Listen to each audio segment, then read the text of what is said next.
Okay, a banded RDL.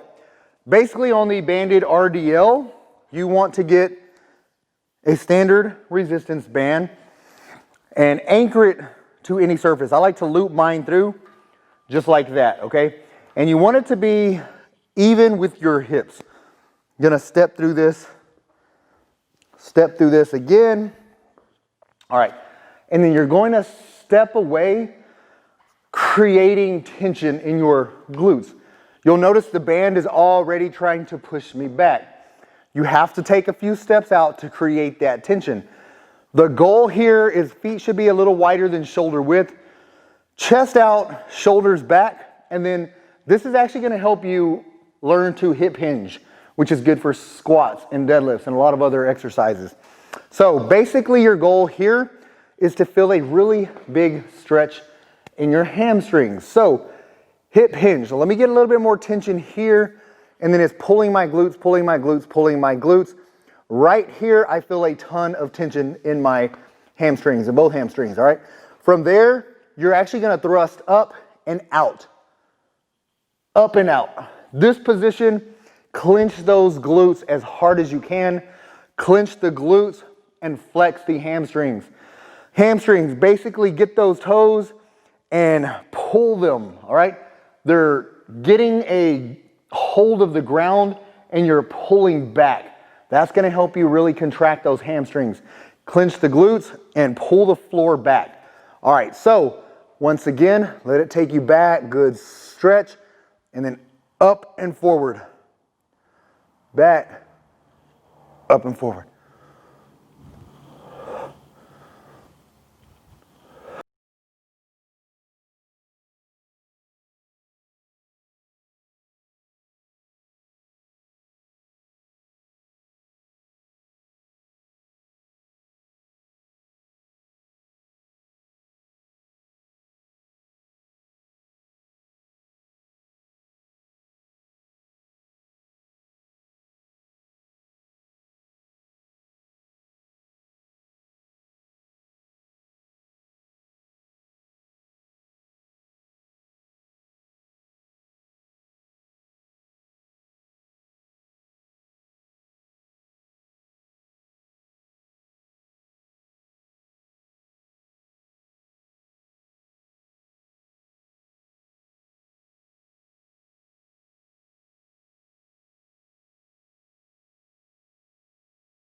All right, this is a standard crunch with your feet flat. Feet flat on the ground. The thing with the crunch is you're initiating the movement by bringing your upper body up and then towards your knees. By doing that, you're contracting your upper and mid abdominal region. So basically, the goal here, your abs attach at the pelvis and the sternum. Getting them close together is contracting the abs. Separating them this way, you're stretching. You're getting a full stretch and then a full contraction. All right, feet flat. I like to keep my hands behind my head for support. Key thing here is don't pull on your head. Don't hurt your neck. You will hurt your neck if you do that. So basically, hands for support. Nice stretch and breathe out. You want to exhale as you contract your abs. Out and then forcefully contract, exhale, relax and inhale, and then back out again.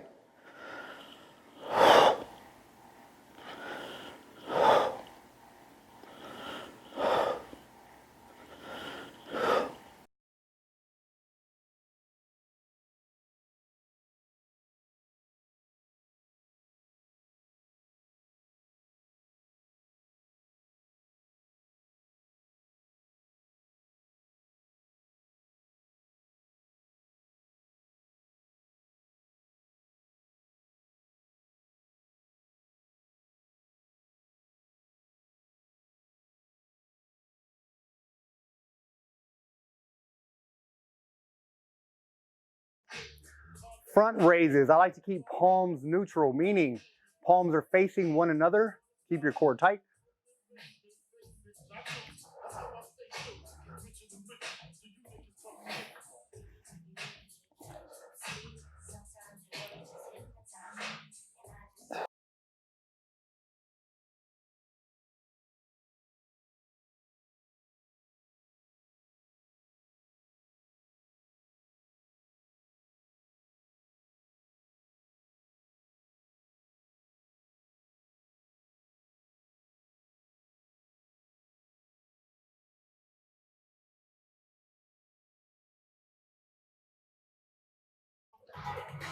Dumbbell squeeze press. Basically, this is a similar situation to, or similar setup to a bench press with dumbbells. However, the goal here is to get these dumbbells together, press them together as hard as you can, and keep them that way throughout this whole exercise. Again, you're not just pressing the weight up, you're squeezing the dumbbells together while you press the weight up. That's a dumbbell.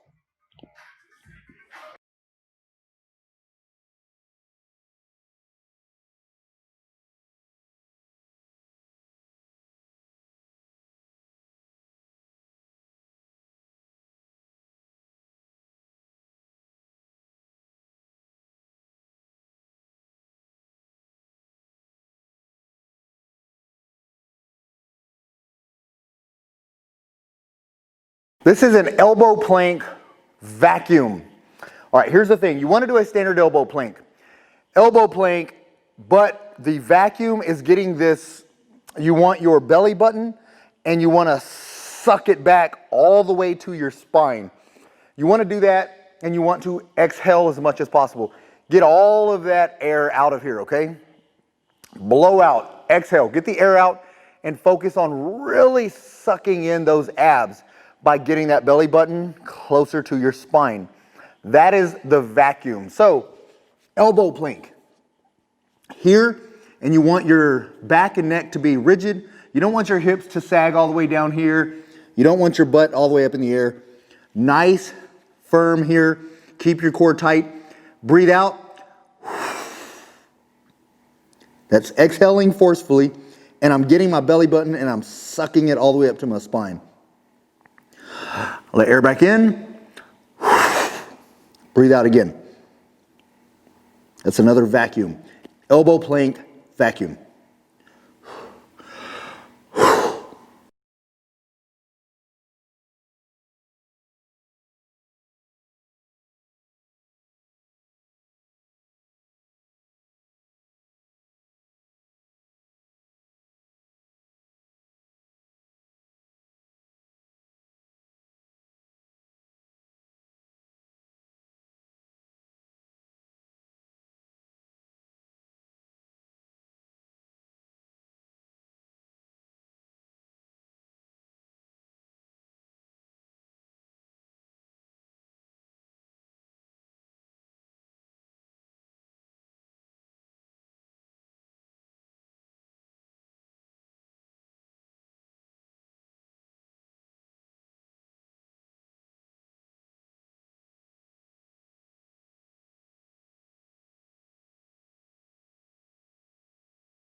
All right, now I'm going to show you how to do a plyometric push-up. Plyometric push-up is great for power, strength, and muscle density. It's something that's really cool, doesn't require any type of equipment at all. basically what you're gonna do is get a standard position for the push-up. Get into a standard push-up position, hands slightly wider than shoulder width, hands rotated out, and then nice and slow and controlled on the way down. Once you're at the bottom of the rep, lock in that core, lock in that spine, keep everything tight, glutes tight, and you're gonna push yourself up as hard as possible, all right? Catch yourself, reset, and then do it again. Show you what it looks like. Plyometric push-up.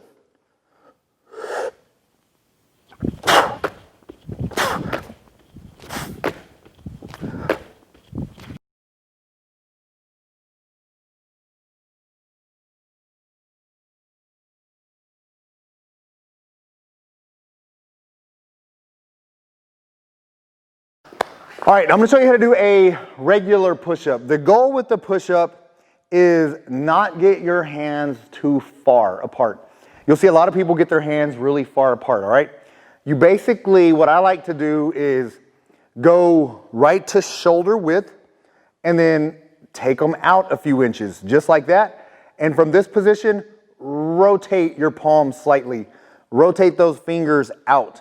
That's gonna create a little less stress. It's gonna take some of the stress off of your shoulder joints by creating some external rotation with the humerus, which is gonna give you more clearance at the bottom of the movement.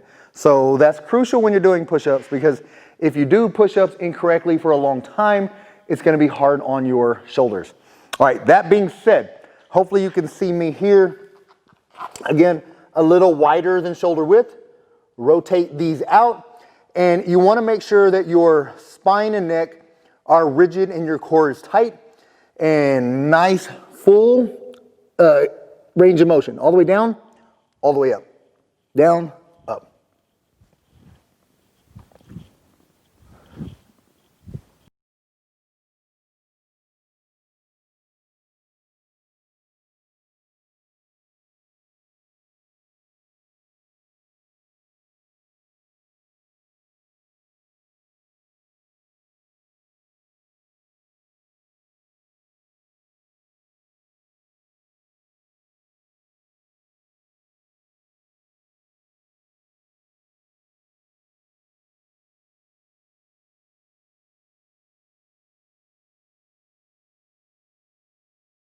This is a seated knee tuck. Seated knee tuck, basically what you're gonna do is get your hands back here behind you for support.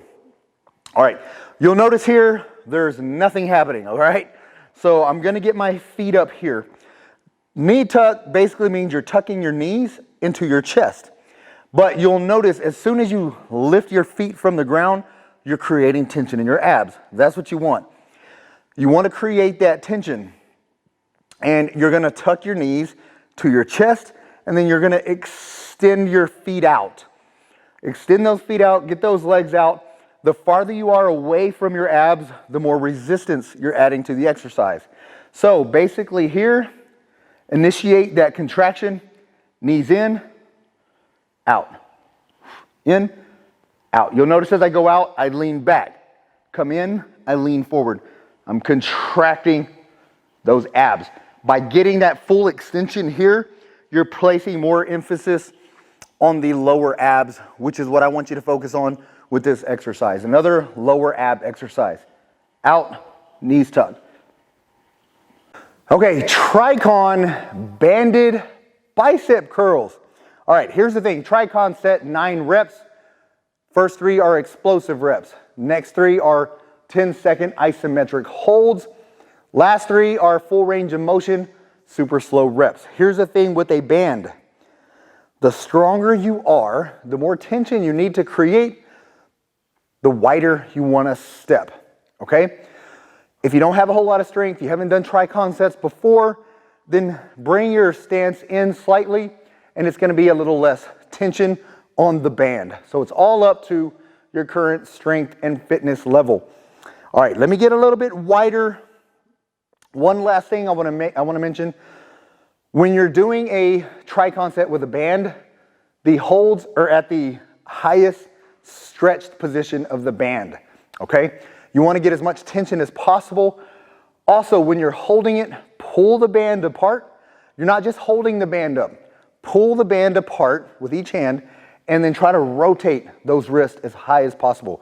Get those pinkies up higher than the thumb if possible. All right, so we are going to start with our hands slightly inside shoulder width, shoulders back, chest out, abs tight, and 3 explosive. 1, 2, 3 explosive, and then go right into your first hold. You'll notice my pinkies are being rotated up. This is called supination. You want to get those pinkies up high, and the bands are being pulled apart. 2007, 2008, 2009, 10. Relaxed position, right back up into another hold. 2001, 2002, 2003, 2004, 2005, 2006, 2007, 2008, 2009, 10. You can do one more. Isometric hold, pull them apart, rotate. Hard peak contractions. You should feel this really intensely in your biceps. 2007, 2008, 2009, 2010. Now we're going to do full range of motion, super slow. 2001, 2, 3, 4, 1, 2, 3, 4. 2001, 2, 3, 4 up, 4 down. 1, 2, 3, 4. One more. 1, 2, 3, 4. 1, 2, 3, 4. All right, now I'm going to show you how to do a Tricon banded tricep push down. So, cool thing about this, find a fixed position overhead if you can. If you can't find one overhead, just find, a lot of the bands come with the little door pieces, so you can just attach them behind the door, close the door, and that's going to give you a fixed position.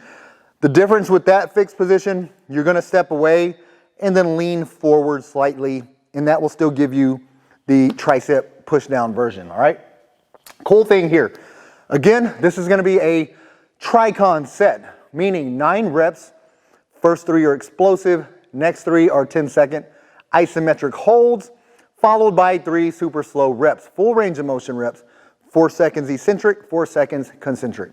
So the cool thing about this band is the more tension you need, the higher up you're going to grab, okay? You can grab way up here, create even more tension. If you don't have a lot of strength yet, you're trying to build up strength, then come way down here and use the bottom of the band. That's going to be fine. You're still going to create enough resistance to build your triceps. The only thing is with that is focus on progression. If you start here, then work your way up to here, then work your way up to here. Just gradually focus on progressive overload, just progression over time. That's how you're going to make tremendous progress with your triceps. All right, that being said, I'm going to start right at shoulder height, showing you how to do these. Tricon set. First 3 are explosive. One thing I want you to focus on, keep your shoulders back, elbows pinned to your side. Don't allow your elbows to sway up and back, all right? If they go up, back, up, then you're cheating and you're creating momentum. Keep them fixed, shoulders back, chest out, and explode. 1, explode 2, explode 3, and your hold is at the bottom here, where you're creating the most tension. 1001, you're trying to lock those elbows, hyperextend them. That's going to give you a peak contraction. 1005, 1006, 1007, 2008, 2009, 10, bring them back up, and then go into your second 10-second hold. 2. You'll notice my shoulders aren't forward, they're staying back, chest out, and they're locked and really contracting here. 2009, 10. Let's do one more hold, good stretch, and then another good contraction here. 3, 2004, 2005, 2006, 2007, 2008, 2009, 10. All right, now we're going to do our full range of motion, 4 seconds. 1001, 2, 3, 4, 1001, 1002, 1003, 1004, 1001, 2, 3, 4. 1, 2, 3, 4, and one more. 2, 3, 4. 1, 2, 3. All right, dumbbell goblet squat. I really like the goblet squats. Basically, you want a single dumbbell or a kettlebell, and you keep it right up against your chest. Keep it close to your body. Don't allow the weight to go away from your body. Keep it in here nice and tight. Also, wide stance when you're doing your goblet squat. Wide stance, bring those toes out slightly. Same with all squats is hip hinge first. Break at the hips by getting your glutes back. Then sink down into the squat position. When you're sinking down into the squat position, make sure your knees are tracking in the same direction as your toes, and especially on the way up.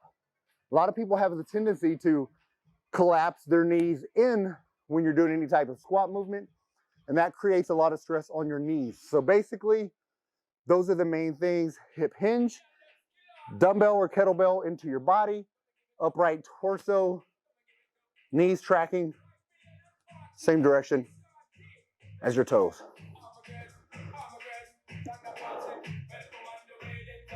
Okay, Tricon push-ups. Tricon sets, 9 reps, 3 explosive, followed by 3 10-second isometric holds, and then 3 super slow reps, full range of motion. 4 seconds down, 4 seconds up. On the first part of the explosive reps, I'm going to utilize plyometric push-ups. The 3 explosive reps should be as explosive as you can go. So basically, we are all starting at different strength levels, fitness levels, conditioning levels. So if your explosive rep is just down and forcefully contracting up without plyometrically pushing yourself, that's fine. Do what you can comfortably do. I'm going to show you the plyo version. So I'm going to throw myself up for 3 reps. And on the holds, it's basically mid-range. You don't want to rest at the bottom and hold. You don't want to be right at the very top and hold. You want to be right at the mid-range. And while you're at the mid-range, your mental mindset should be pushing your hands together. That's what you're going to do for each 10-second rep. Mentally focus on driving those hands together. That's going to create a massive contraction in your chest. You're not just hanging out in the mid-range and waiting for 10 seconds. That's still a difficult movement, still difficult isometric. So if that's all you can do now, fine, but focus on progression. Gradually get to where when you're in that mid-range hold, you are really trying to drive those hands together. All right, that being said, we're going to do the first 3 explosive. 1, 2, 3, and then mid-range there, hold, 1001, 1002, 1003, 1004. Again, I'm focused on really driving my hands together. You'll notice this is a lot more difficult than it looks. 1 10-second hold, right back to the mid-range. We're doing it all over again, okay? 1004, 1005, 6, 1007, 1008, 1009, 10, and you're gonna do 1 more 10-second hold at the mid-range. If you need to get to where, let me rephrase that. If you get to where this is very difficult for you, it's okay to get down on your knees if you have to finish these off. The key is getting them all done. 10 seconds. All right, 3, super slow, 1001, 2, 3, 4, 1, 2, 3, 4. Full range of motion. 1001, 2, 3, 4. 1001, 2, 3, 4. 1 more. 1001, 2, 3, 4. 1001, 2, 3, 4. 9 reps, Tricon push-ups.